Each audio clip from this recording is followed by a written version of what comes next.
आपल्यासोबत राष्ट्रवादी काँग्रेसचे आमदार सुनील अण्णा शेळके आहेत. इतके धावत तुम्ही गेलात, अगदी गेटपासून धावत गेलात, अगदी मॅरेथॉन रनिंग सकाळी सकाळी पाहायला मिळाली.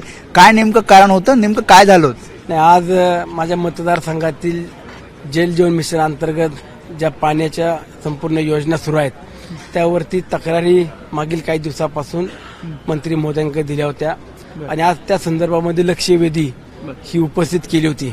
माझी लक्षवेधी 7व्या क्रमांकाची होती आणि सभागृहामध्ये 3ऱ्या क्रमांकाची लक्षवेधी सुरू होती.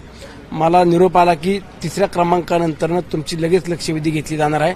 मंत्री महोदयांना वरच्या सभागृहात जायचंय. म्हणजे अचानक झालंय? अचानक त्यांनी मला 3ऱ्या क्रमांकाची लक्षवेधी सुरू असताना 7व्या क्रमांकाची लक्षवेधी ही 4थ्या क्रमांकाला वेळ दिला होता, ठराविक वेळ त्या दरम्यान 10 नंतर आमची खरं वेळ होती, परंतु मला लगेच बोलवल्यामुळं तात्काळ निघून यावं लागलं आणि 3ऱ्या नंबरची लक्षवेधी संपल्यावरती लगेच माझी लक्षवेधी होती.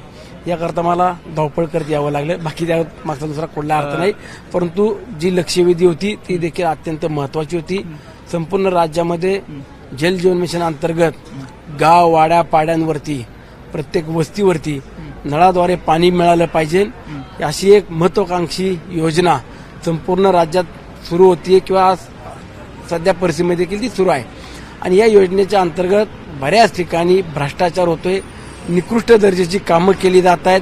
ठेकेदार आणि अधिकारी यांचा मनमानी कारभार त्यांच्या अंतर्गत टक्केवारी ठेवून जो काही चाललेला आहे हा मला संपूर्ण आढावा आज विधिमंडळामध्ये द्यायचा होता आणि ती लक्षवेधी या ठिकाणी मी आज उपस्थित केली. त्यामुळे खरं तर जनसामान्यांच्या प्रश्नासाठीची ही खरं तर धावपळ होती. त्यांनी सांगितलं की लक्षवेधी मांडायची होती आणि अचानक मला बोलवण्यात आल्यामुळे ही सगळी धावपळ झाली आणि ती लक्षवेधी त्यांनी मांडलेली आहे. कॅमेरामॅन दीपेश मादनसह मी वेदांत नेब, एबीपी माझा, नागपूर. एबीपी माझा, उघडा डोळे बघा नीट.